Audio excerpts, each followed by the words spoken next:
Hi everyone, just coming to you with 4 hour update. Not quite 4 hours yet, but doesn't too much is going to change.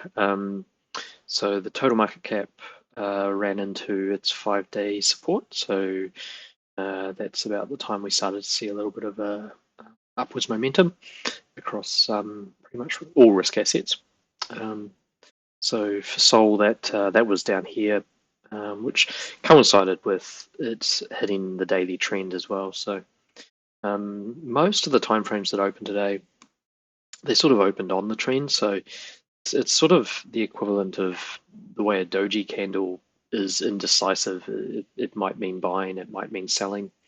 Because we had a lot of time frames open physically touching the trends, it's a similar thing. Is it inside? Is it outside? It's pretty hard to make a call on it. But from a lower time frame perspective, the daily definitely opened above the trend, so it's come down.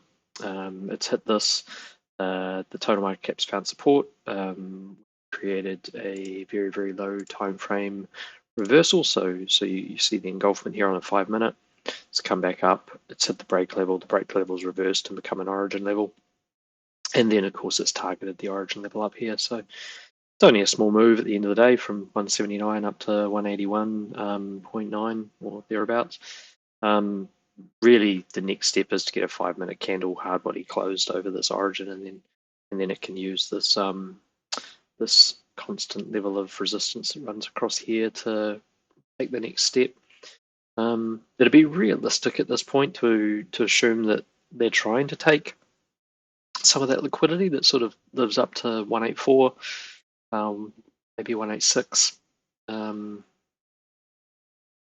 You can't usually see too far ahead in these kind of things. So some of those higher targets, 195, 205, those targets are achievable, but we just need some kind of good news tweet or pump or something to come out.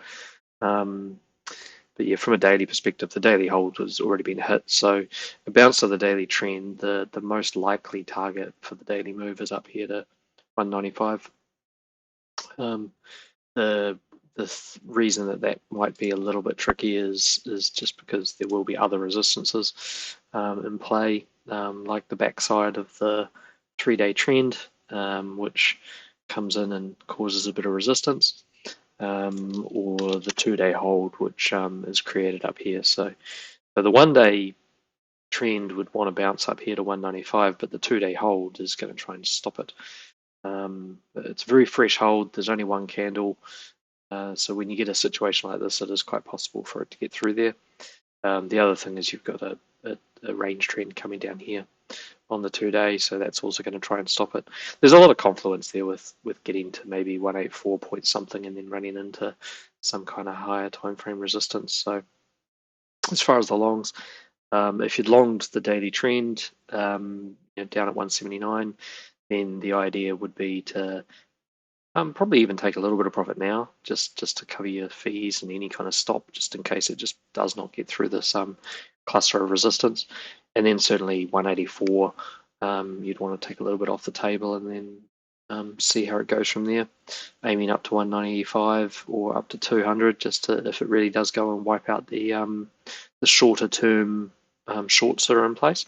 Once it gets up into that area, it's running into very high time frame resistance, etc., from a lot of those bigger trends that moved today, and you really shouldn't be expecting it to go much higher than that in the short term. So, and then we might get our flush to the downside, but that's where things are sitting at the moment. That's what I'm looking at.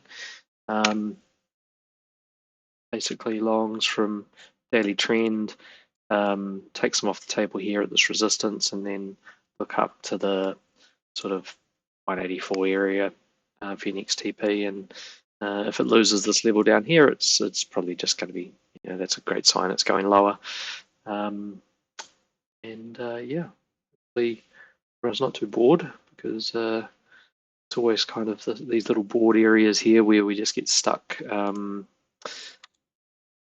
We look at the 1 hour, you can see the structure on the 1 hour is just ranging, and each one of these 1 hour trends, well, each one of these 1 hour ranges creates new low time frame supports and resistances, and it just keeps the price going sideways. As you can see there, we've got a main 1 hour range trend through there, which is just keeping that entire thing down.